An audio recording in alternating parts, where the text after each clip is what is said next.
Hello everyone and welcome to my channel. मी आज what I eat in a day ही नवीन series सुरू करते. त्याचं कारण असं की मी ऑलमोस्ट 6 मंथ्स प्रेग्नेंट आहे आणि मला माझ्या डाएटमध्ये अशा गोष्टी प्रोटीन, आयर्न, कॅल्शियम आणि विटॅमिन्सचं लक्ष द्यायला सांगितलेलं आहे. त्यासाठी मी ही सिरीज सुरू करण्याचं ठरवलं आहे. ही माझी सेकंड प्रेग्नन्सी आहे आणि फर्स्ट प्रेग्नन्सीमध्ये आहाराकडे लक्ष न दिल्यामुळे माझ्या बाळाची वाढ ही कमी झालेली होती आणि ती कमी झालेली वाढ ही मला माझ्या लास्टच्या 2 महिन्यांमध्ये औषध गोळ्याच्या सहाय्याने पूर्ण करावी लागली होती. तर हीच चूक मी परत माझ्या ह्या सेकंड प्रेग्नन्सीमध्ये करू नये यासाठी मी ही सिरीज स्टार्ट केलेली आहे, ज्याच्या निमित्ताने मी माझा आहार वेळेवर आणि नीट घेईन. तर तुम्ही पाहू शकता की मी सकाळी सुंठवडा खाल्ला होता आणि त्यानंतर नाश्त्यामध्ये पोहे खाल्लेले. त्याच्यानंतर मी माझी कॅल्शियमची गोळी घेतली आणि लगेच स्वयंपाकाला लागले. तर स्वयंपाकामध्ये आज एकदम साधा मेन्यू आहे.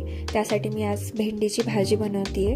भेंडीच्या भाजीसोबत दही मला खूप जास्त आवडतं, त्यामुळे आजचा मेन्यू हा आहे. भेंडीच्या भाजीमध्ये थोडंसं भाजलेला शेंगदाण्याचं कूट आणि लास्टला गरम मसाला टाकलेला आहे. त्यानंतर मी भाकरी बनवायला घेतली आहे. ही भाकरी ज्वारी आणि बाजरी समप्रमाणामध्ये मिक्स अशी भाकरी आहे. एरवी मी मल्टीग्रेन भाकरी वापरते, पण मी यावेळेस पीठ वेगळं दळून आणलं होतं, त्यामुळे ही ज्वारी आणि बाजरीची अशी मिक्स भाकरी आहे. आणि मी ही भाकरी थापून बनवलेली नाही आहे, तर पोळपाटावरती आपण जशी चपाती लाटतो तशी चपाती लाटून भाकरी बनवलेली आहे. पण तुम्ही पाहू शकता की पुढे व्हिडिओमध्ये तरी पण चांगली फुगतीये. म्हणजे असं नाही आहे की तुम्ही लाटून भाकरी केली तर ती फुगणार नाही. तुम्हाला जर पाहायचं असेल भाकरी कशी बनवतात तर मी नक्की नेक्स्ट व्हिडिओमध्ये शेअर करेन. ते छान फुलतात आणि मऊ लुसलुशीत छान अशा भाकऱ्या बनतात.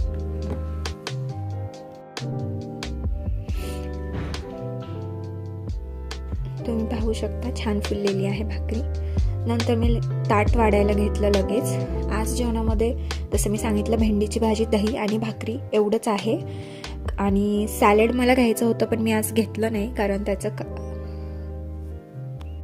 असं की मला जायचं होतं बाहेर डी-मार्टला आणि त्यासाठी मला ऑलरेडी खूप उशीर झालेला होता, त्यामुळे मी सॅलड वगैरे आज स्किप केलेला आहे.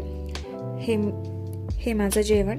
डी-मार्टच्या बाहेर आम्ही थोडेसे छोले भटुरे खाल्ले. आल्यानंतर मस्त 1 कप चहा पिला आणि दिवसाची शेवट ही या प्रोटीन पावडर विथ मिल्क